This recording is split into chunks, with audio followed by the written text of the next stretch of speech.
So I sit all alone with my boyfriend listening to, or my ex-boyfriend listening to the whole damn thing.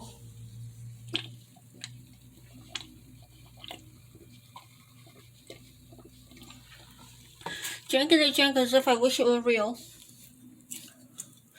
Spinning this cap off.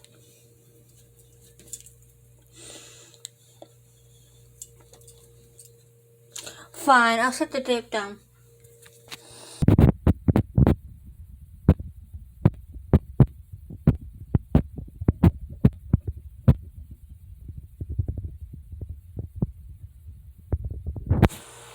Realizing I can't be a real artist without my alone time. Because guess what? Real artists flourish in the quiet of ponderness. And I can't ponder my ideas with other people listening. I apologize if that's a little dirty and damp. But, yeah. I'm looking for a place to be and a place to stay, but finally got my freight money from